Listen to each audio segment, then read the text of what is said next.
back to I'm Mr. Anger. I'm back with John, OG Orcust Man. What do you have today? Orcust Danger. Orcust Danger? How is his deck for this format? Is this the best deck? Pretty much, yeah. Pretty much? Yeah, pretty much.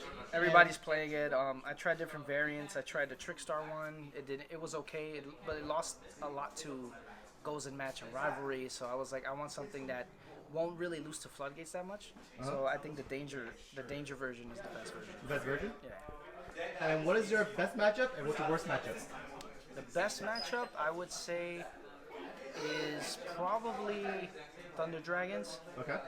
Because some cards in the extra deck and in the deck, they send, they don't destroy. So Yeah. Colossus really can't protect itself.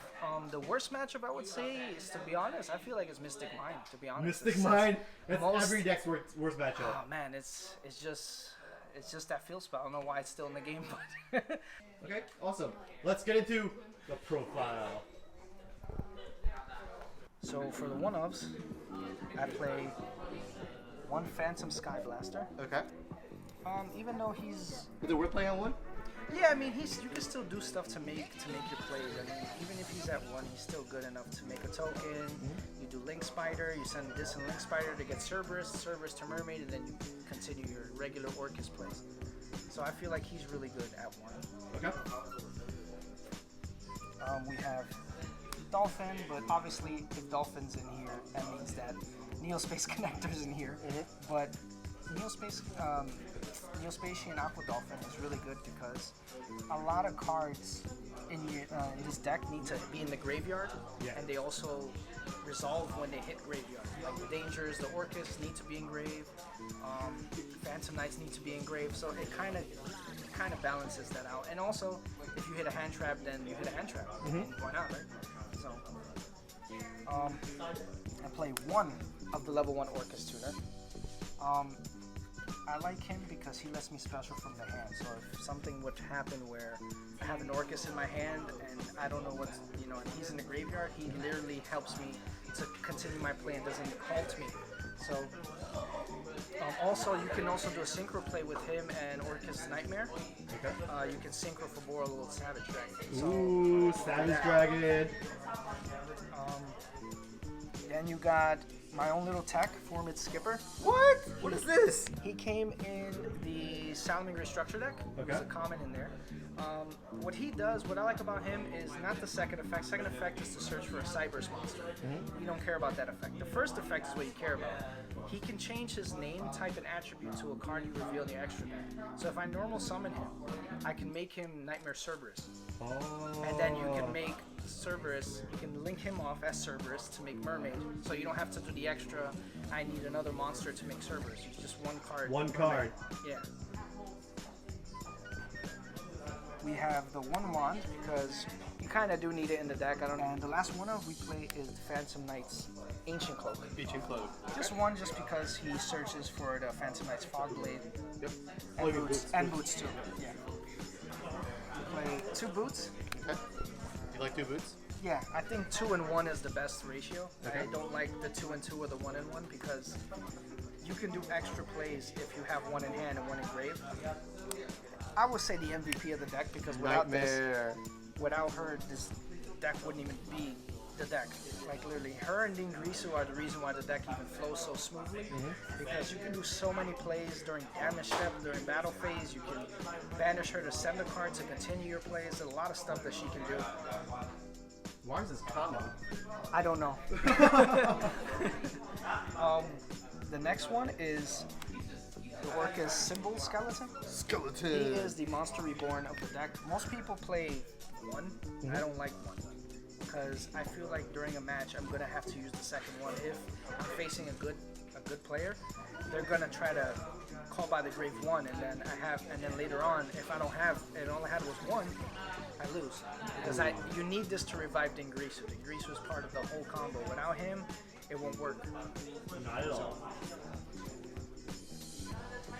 Those are the 2 ofs. Now the 3 ofs in the deck is Neospace Connector. Okay. This starts everything off. Yeah, it's it's just a starter piece. You can also trick your opponent, you know. You normal summon Space Connector, they ash it, and then you have Danger in your hand, they don't know. It's just, you can be really sneaky with the way you play this card.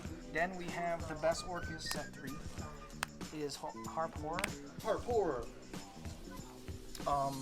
When it's in the graveyard, it can banish itself to special different Orcust from the deck. You have to play 3. I don't know, people want to play 2 because they don't want to see it, but I love seeing this card in my hand because it gives you the strategy of what you should do. Sometimes your opponent won't even realize you discarded it. They'll be like, when did that get there? And you're like, I discarded it for Twin Twister, I discarded it for the Danger card, you discarded it from the Danger effect, so it's just very, I just like it. I think it's a good card. Of course, your standard Danger lineup would be Jackalope, Bunny, Sneaky Boy, Snake, and Nessie. Loch Ness Monster. And so they're just they make the deck just flow perfectly.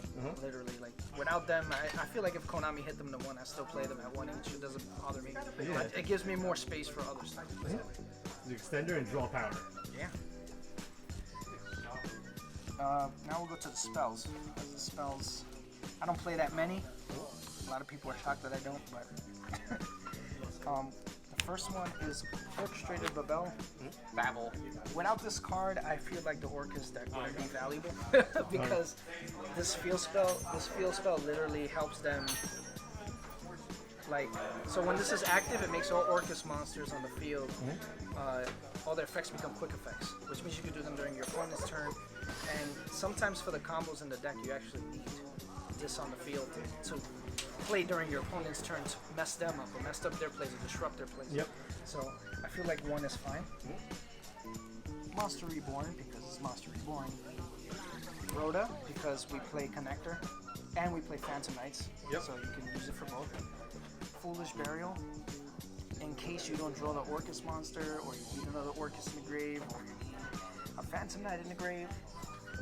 I play 1 Orchestrated Return. It's just to draw power of the deck. Sometimes I draw it, sometimes I don't. If I don't, it's fine. Oh well.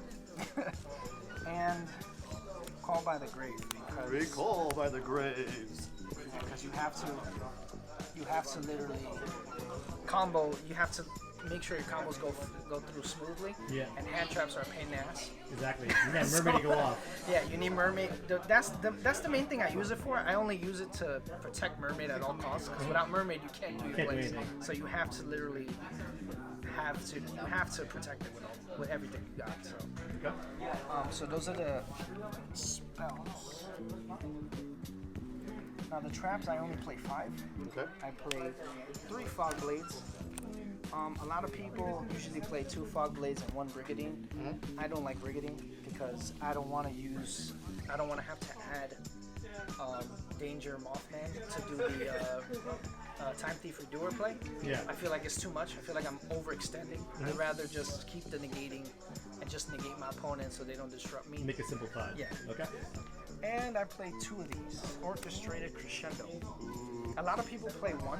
The reason why I play 2 is because when you draw 1, and you happen to discard it with dangers, or for a Phoenix, or for a Cerberus, or for a Unicorn, you can still banish it to search. Okay. So it's still a good overall. And I like drawing it because sometimes I can set up 2 Fog Blades and then have this in my hand and just set it and still have my end board. And still have 3 negates. Negates, okay. And yeah. How many cards in the main deck? 40. 40, perfect. Yeah, 40 is the best number. So now we're going to go to the extra deck. Okay. So we play for synchros. The only synchro I play is Borlo Savage. He's in here for late game purposes. A lot of people don't like that I play him, but I feel like in late game, once all your resources are in the grave and there's no way to recycle it back, I feel like you could just use that to your advantage and use Borlo to give him counters and then just swing for game or negate a card, and he's just really good for late game. I don't like using him in the beginning or mid. He's just very bad at that time. The boss of this deck, Dingrisu. Oh, the best card. So good. He's so busted. Like, when he comes on the board, he can either do two things. He can either attach a machine that's banished to him as material, or he can target a card on the field and send it to graveyard. That's amazing. And if you combo it off with the Phantom Knight Link monster, it does a lot of shenanigans during an opponent's turn. It's crazy. The stuff that this card can do is too much, but it's good enough. For links, you play one mermaid because you have to. I play the one link spider because I play Sky Blaster, and you could just get Sky Blaster and him to make Cerberus and just keep going. And play Cerberus because you need nightmares in order to get mermaids, so that's the best one. I play 2 Galatea. This is waifu of deck. This is basically she starts everything, to be honest. Starter card. It's her and mermaid just start everything together. So yeah, she just she can recycle a machine that's banished back into the deck, set one Orcust card from the deck to the field. So it could be the field spell. If you already have the field spell, it could be the draw card. If it's not the draw card and you have the field, you can just put the counter drop face down. The next one is Phoenix. Another nightmare. Yeah, Phoenix. Yep. Then we have Vardish. Okay. He's very essential to this deck. I feel like this deck wouldn't be anything without the Phantom Knight engine. I feel like it'd be really hard to play. But he does a lot. I mean, on summon, he sends a Phantom, not on summon, but you activate, he sends a Phantom Knight to the graveyard to set a Phantom Knight card. So you can just set a Fawn Blade.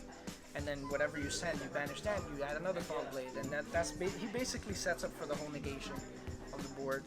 And it's just really good, And if a monster is special summoned that's a Dark Exceeds monster, he gets to pop a card. Yeah. So he's very good, and I like the card a lot. Link 3, the next Link 3 is Nightmare Unicorn. He's there for certain matchups, I've seen a guy do connect Unicorn with Phoenix and Cerberus just to draw extra cards during his turn to out Mystic Mine. It was pretty stupid. It made me laugh. It was really good. But yeah, he's just good for the one send back to the deck.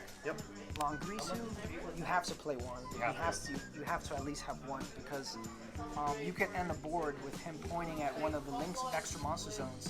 And if he points at a monster, he can shuffle 2 banished machines to shuffle whatever he's pointing to back to the deck. So he helps. I'm still playing Topologic Bomber, just like that's like the first favorite card to blow up every time. Yeah, just if I have no other way of beating my opponent and I have to keep looping, I just use Topologic. And when he destroys a monster, my opponent takes the damage of their attack. So it's actually a win-win for me. And the last 2, Boro Brothers. Borload and Boral Sword, yeah, both of them. They're really good. Really, really good cards. Borload is here for the Thunder Dragon matchup. It's kind of hard to play against them sometimes. Boral Sword is just for OTK. If I have it, if I have it, go for it. If I don't, we do something else. So that's basically that. John Gascott, and he has a 1-card combo. Let me see. All right, guys. So this 1-card combo, all you need is one little dude. That little random little snake. This one little guy right here. Okay. That's all you need.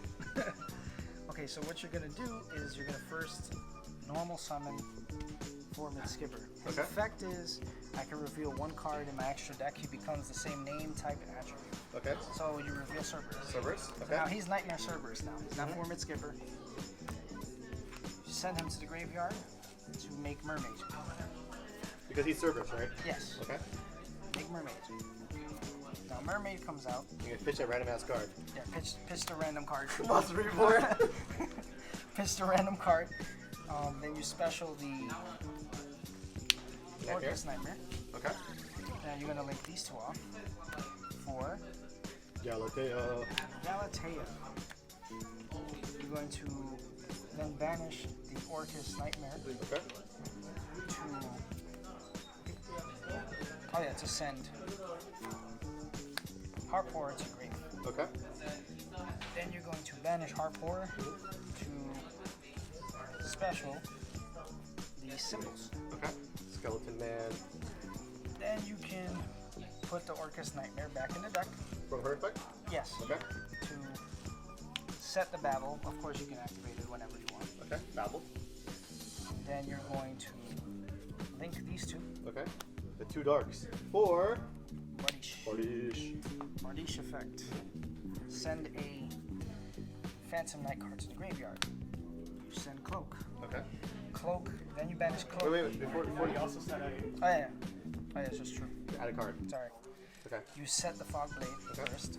Sorry, I almost forgot about that. So the 5 blade first back, okay? Yeah. Then you banish the Cloak. Yep. So add the boots to your hand. Okay. And you're gonna special boots. Then you're going to banish symbols from the graveyard to special the Galatea back. Then you are going to throw Dingrisu on top of Galatea. He's going to activate to put symbols underneath. Okay. Then you can link Dingrisu and Boots to make another Galatea. Yeah, that's right. Okay. Another Galatea. And then you banish the last Boots to add the Fog Blade. Ooh. And So your ending field is this guy, yeah. Galatea, 2 boots, and a Babel. So during your opponent's turn? During my opponent's turn, he summons a monster, activate effect. I go, since the bell's on the field, I can activate quick effect. Okay. Banish symbols. Yep. Special Dingrisu. Bardiche will now activate because there's an exceed where he points to that's been special summoned. Yep. And then Dingrisu will activate after. Wow. He will send 1 card on the field to the grave and he will drop a card. That's fantastic. Another thing is that if you have a danger monster in your hand, instead of ending with Galatea, you can end with Langrisu. Oh, instead. Yes, if you have an extra body on the board, it would be Dingrisu, the Boots, and the Danger. And you send those 3 to make Langrisu. I feel like that one's better because since Langrisu points at the extra monster zone, if they link, you can just send it back to the deck. Yeah. So you have a better way of outing your opponent. But that's if you have a Danger with the 1 card combo. Okay. Fantastic. 1 card combo. Yeah. Oh, thank you very much. Hey. Any closing comments? No, I'm just, I remember when this deck first came out, I had no idea how to use it. Yeah. I knew a little bit, but it wasn't, I didn't understand the potential it could have in the future, but I feel like this deck is really surprisingly good. It's really good. Like, it shocked me how great this deck was when I started, playing it, testing it with friends and stuff. They were all like, wow, this is so unfair. Yeah, it is. But he's playing during my turn and all this stuff. But I think this deck is going to be pretty good for a while, unless they hit the Phantom Knight link. If they do hit the Phantom Knight link, you could add other engines inside. Yes. So there's always that. You got to be a unique player. You can't just go, oh, they hit 1 card, I'm going to stop playing the deck. I'm not going to do that. I'm going to keep playing it. So, So I feel like there's other engines that we can use later on in the future as long as we keep an open mind about it, and I think it'll be good. Okay, awesome. Thank you, John. Arrivederci.